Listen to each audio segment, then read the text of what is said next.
ರೋಡಿಗೆ ಹಾಕ್ತಾರೆ. ರೋಡಿಗೆ ಹಾಕ್ತಾರೆ ಸರ್. ಅದರಿಂದ ಕಾಯಿಲೆಗಳು ಬರುತ್ತೆ. ಭದ್ರಾವತಿಯ ಮಹಾಜನರೇ, ಭದ್ರಾವತಿಯ ನಗರಸಭೆಯ ಸಿಬ್ಬಂದಿಗಳು ಇವತ್ತು ಬೆಳಗ್ಗೆನೆ ಇಡೀ ಭದ್ರಾವತಿಯ ಎಲ್ಲ ವಾರ್ಡ್ಗಳಲ್ಲಿ ಎಲ್ಲೆಲ್ಲಿ ಭದ್ರಾವತಿಯ ಬುದ್ಧಿವಂತ ನಾಗರಿಕರು ಕಸವನ್ನು ತಗೊಂಡು ರೋಡಿಗೆ ಎಸೀತಾ ಇದ್ದಾರೆ ಅಂಥ ಜಾಗದಲ್ಲಿ ನಗರಸಭೆಯ ಸಿಬ್ಬಂದಿಗಳು ರಂಗೋಲಿ ಹಾಕಿ, ಅದು ನಮ್ಮ ನಗರಸಭೆಯ ಮಹಾ ಮಹಿಳೆಯರು ಈ ಒಂದು ಭದ್ರಾವತಿ ಸ್ವಚ್ಛವಾಗಿರಬೇಕು, ಭದ್ರಾವತಿ ಸ್ವಚ್ಛವಾಗಿ ಕಾಣಬೇಕು ಅಂತ ಪಣವನ್ನು ತೊಟ್ಟಿ ಎಲ್ಲ ಕಡೆ ಎಲ್ಲೆಲ್ಲಿ ಭದ್ರಾವತಿಯ ಬುದ್ಧಿವಂತ ನಾಗರಿಕರು ಕಸವನ್ನು ತಮ್ಮ ಮನೆಯಲ್ಲಿ ಇರುವ ಕಸವನ್ನು ತಗೊಂಡು ತಮ್ಮ ಏರಿಯಾದಲ್ಲಿ ಬಿಸಾಕ್ತಾ ಇದ್ದಾರೆ. ಅದು ರೋಡ್ ಸೈಡು ಅಲ್ಲೆಲ್ಲ ರಂಗೋಲಿಯನ್ನು ಹಾಕುವ ಒಂದು ಮಹಾ ಕಾರ್ಯ ಶುರು ಮಾಡಿದ್ದಾರೆ.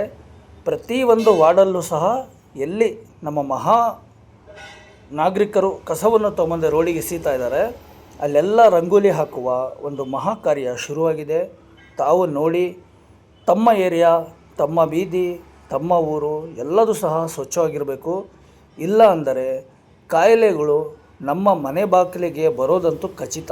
ಈಗ ಆಗಲೇ ಕೊರೋನಾ ಆಯಿತು, ಈಗ ಮತ್ತೆ ಅದು ಹಂಟರ್ ವೈರಸ್ ಅಂತ ಹೇಳಿ ಬರ್ತಾ ಇದೆ.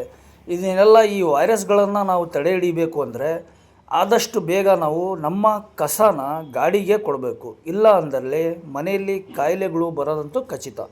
ಮೊಬೈಲೈಸರ್ ಅಂದರೆ ಭದ್ರಾವತಿಗೆ 25 ಜನನ ನೇಮಕ ಮಾಡಿದ್ದಾರೆ, ಅಂದರೆ ಸಮುದಾಯ ಚಾಲಕರು ಅಂತ.